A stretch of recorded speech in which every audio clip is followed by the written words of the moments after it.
Senator Scullion. Thank you, Mr Deputy President, Mr Acting Deputy President. I rise today to make a contribution to the constitutional alteration of local government of 2013.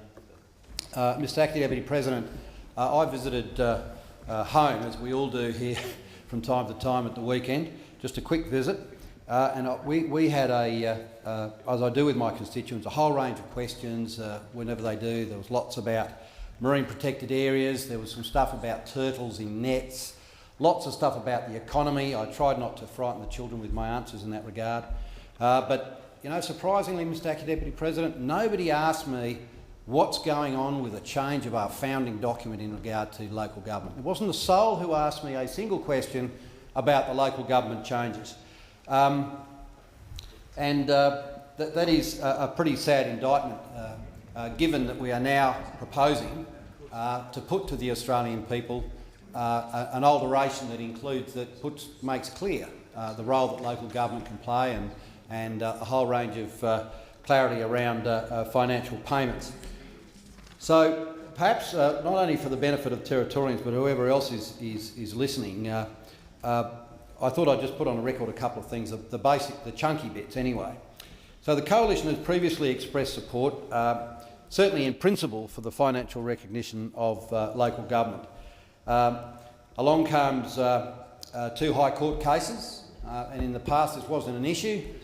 We've had a couple of High Court cases that put doubt over the Commonwealth's ability to make direct payments to local government. So the Pope case was the first one, and I think a lot of people were looking forward to the answer of that because, but sadly, it appeared to provide more questions than it did answers.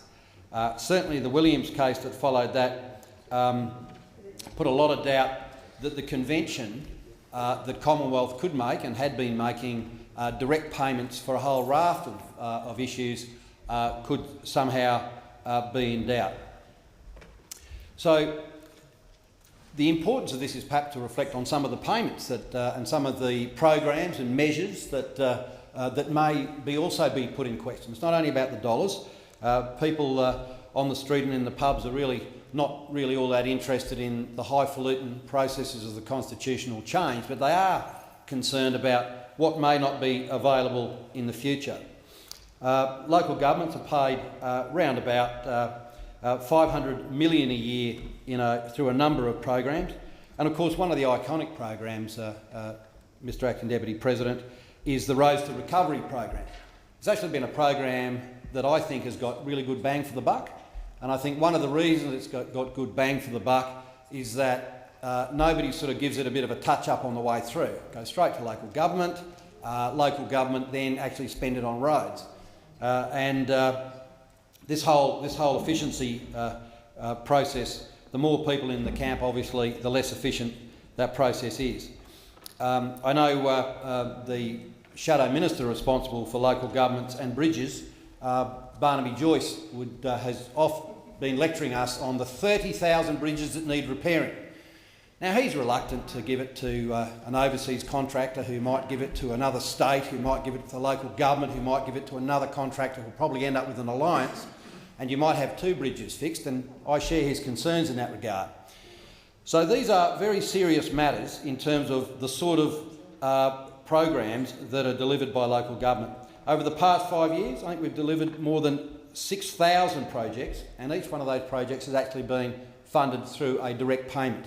Now, we haven't got time to go into the number of those, but I haven't heard a lot of particular complaints about how local government has built us a giraffe instead of a rhino.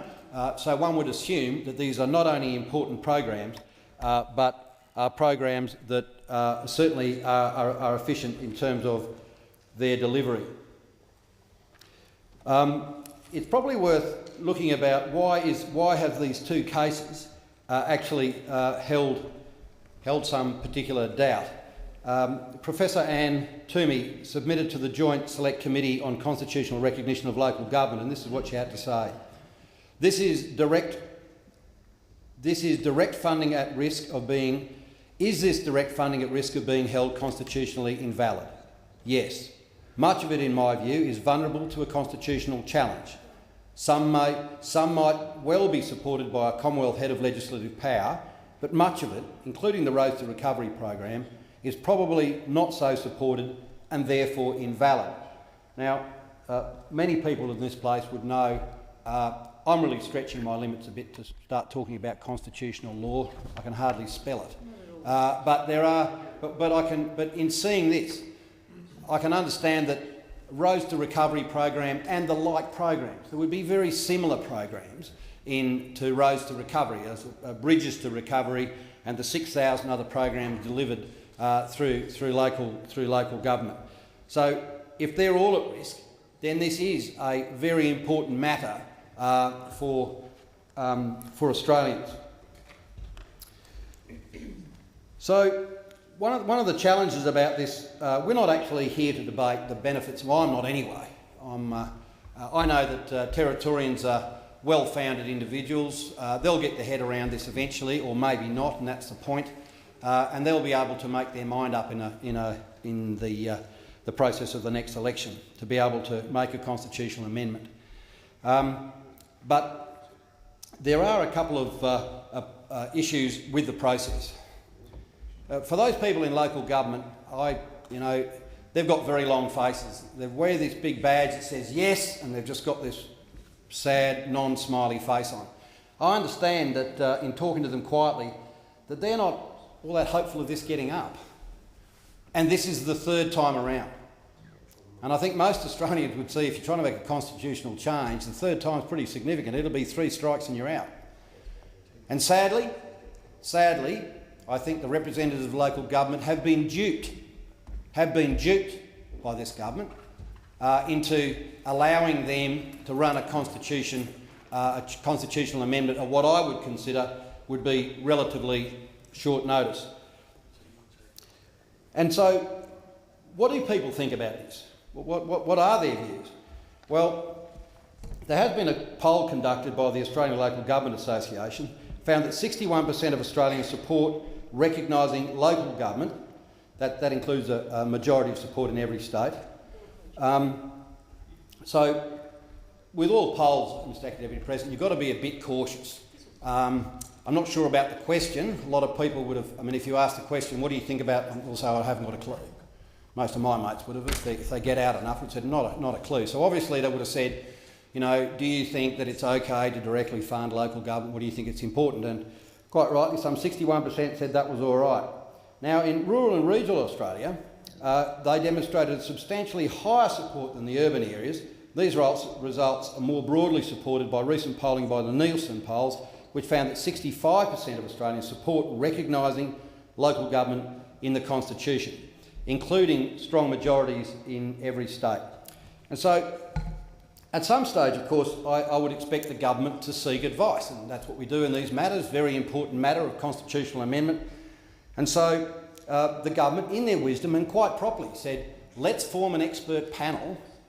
They can take evidence from other experts about, first of all, the consequences of this, what the issues were, and provide the government with some advice about how would we go about that. In much the same way I have to say that the most recent consideration of a constitutional change, which is the constitutional recognition of our first Australians in the Constitution. That process, we also have an expert panel. The expert panel has made some recommendations, and we're moving along certainly within the framework of those recommendations, as one would. And certainly across the board, I think there has been recognition that the reason you'd asked experts to provide that information would be so that you can actually pay some sort of attention to that information and act upon it. So interestingly, a couple of the significant recommendations were the majority of panel members support a referendum in 2013 subject to 2 conditions. Well, I got that right. It's 2013. We're going to have a constitutional amendment to reflect the financing of local government. Well, they haven't gone too far off it, but of course it's all in the fine print, Mr Acting Deputy President. The conditions. The first, and there's only 2, so they're probably significant, that the Commonwealth negotiate with the states to achieve their support for the final financial recognition option. Well, that's pretty clear.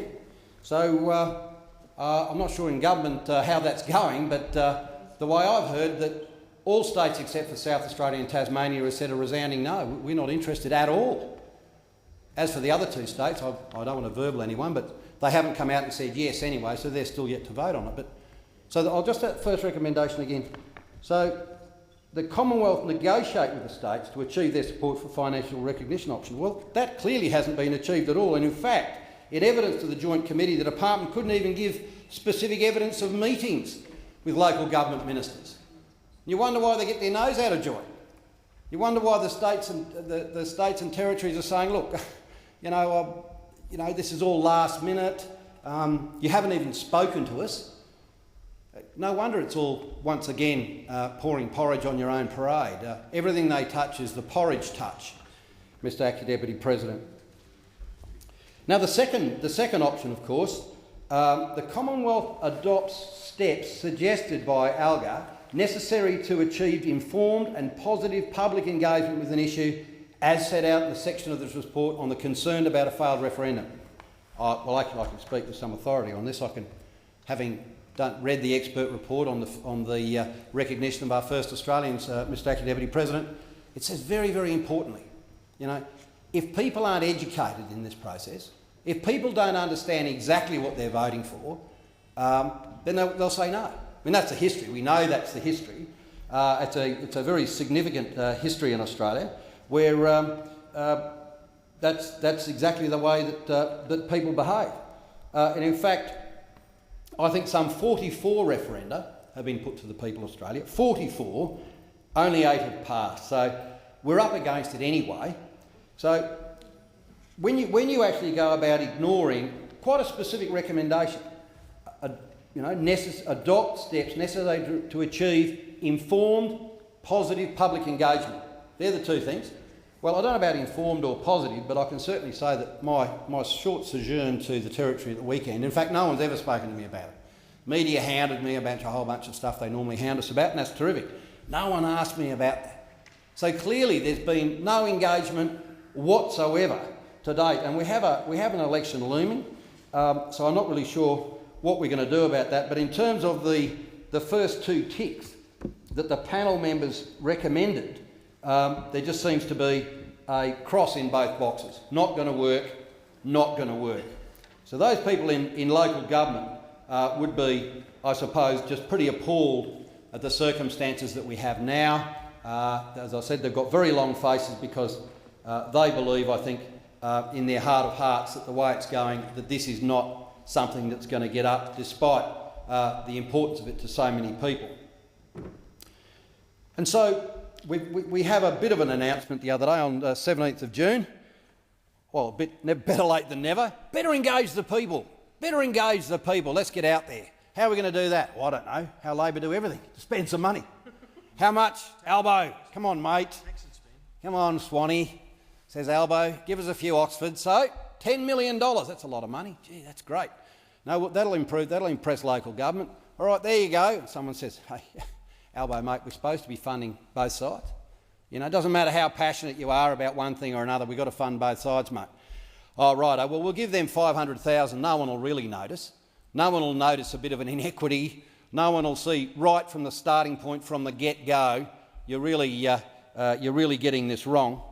But sadly, they did. Everyone's noticed, and nobody can really understand that level of inequity. And if you think about it, there are a few precedents, certainly in recent history, and we all know that John Howard, he was a pretty keen monarchist. He had an opportunity to say, well, we just won't fund the ones we don't like. That's a big step in democracy. But that's not what he did. $7.5 million for the yes vote, $7.5 million for the no vote. Democratic process. Sadly, and it again beggars belief, but that doesn't seem to be what they are about. The Australian Election Commission went on to tell the expert panel that rushing it would actually jeopardise the AEC preparations. Now, the AEC, God bless their socks, I spent a lot of time with the AEC because I remote polling. It's a very complex matter, and they're absolutely passionate about making sure everyone gets the chance to exercise their democratic right for a vote, whatever way it is. And so the AEC has provided the advice to government and to Parliament that rushing this is going to jeopardise the AEC preparations for this. Now, this is an independent body. They've looked at the matter and they've warned that we're going about it the wrong way. So I have to say, I've been striking around looking carefully for government's response to that. They would obviously have a response to an AEC recommendation that they're rushing it. But thus far, Mr Acting Deputy President, I have seen nought. Whilst I've indicated I certainly support the principle of the recognition of local government, the problem with this is the manner under which this has actually gone forward. So why do you think, and I ask myself, why is it that Labor have gone down this road again? I mean, it's quite simple. We knew what we had to do. We knew that starting it now was really a completely last failure. So if you cared about local government, why would you do this? What was their motivation for this? And I think everything goes to motive, Mr Acting Deputy President. In this place it should. We should always consider motive. So, in my view, I think this campaign is just another a weapon of mass distraction. They don't want to go into an election thinking that this is just simply a referendum, as it should be, on whether or not the Gillard government should remain on the Treasury benches and continue to destroy any confidence and credibility in this great nation. That's what we should have, but I'm not sure who had the brilliant idea. Lots come out of there, the other side. But quite clearly, if you look at motivation, again, Labor have put their interests ahead of the interests of the nation. Because Labor believe this is a mass distraction. They think this is going to help them out in the election. Forget about what local government wants. We know it'll be a no vote because we haven't given them time. We know it's going to be a no vote because we haven't educated the people. We know it's going to be a no vote for all of the recommendations that were given by the expert panel. But again, the strategists from the Labor Party, they're very good. They're very good at putting Labor first. And of course, somebody needs to kick them in the ribs every now and again and say, listen, you're actually here looking after our national interest, So there's a sign that hung over many workplaces. Do it once, do it well. Mr Acting Deputy President, I know you would have seen a few of them in your workplaces over the time.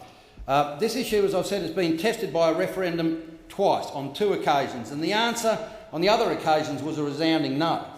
I think the circumstances then were probably not as compelling as now, particularly given the great work that the local government councils have done in regards to roads to recovery and so many other programs that around the time the other referenda were held on this matter were probably not as acute, and they didn't have that body of corporate knowledge and therefore the confidence behind them.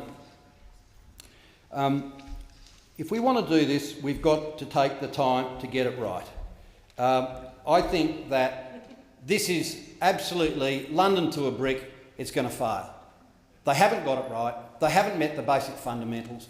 We know that in a referendum, if you're going to get it right, people need to know exactly what's going on. They need to know exactly what they're talking about. They need to know what a change to the Constitution will really mean. They need to be really confident about that before they're going to change our founding document.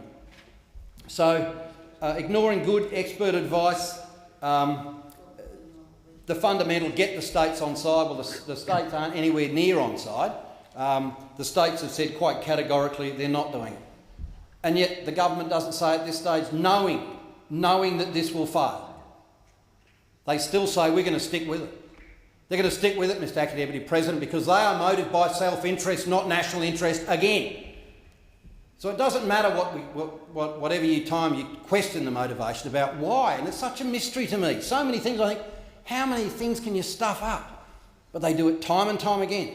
And that's what happens, Mr Acting Deputy President, when you put your own interest of your own particular party ahead of the national interests. There is only one referendum. There should only be one referendum at this next election, and that's a referendum of whether we need to get rid of the single worst government in Australia's history.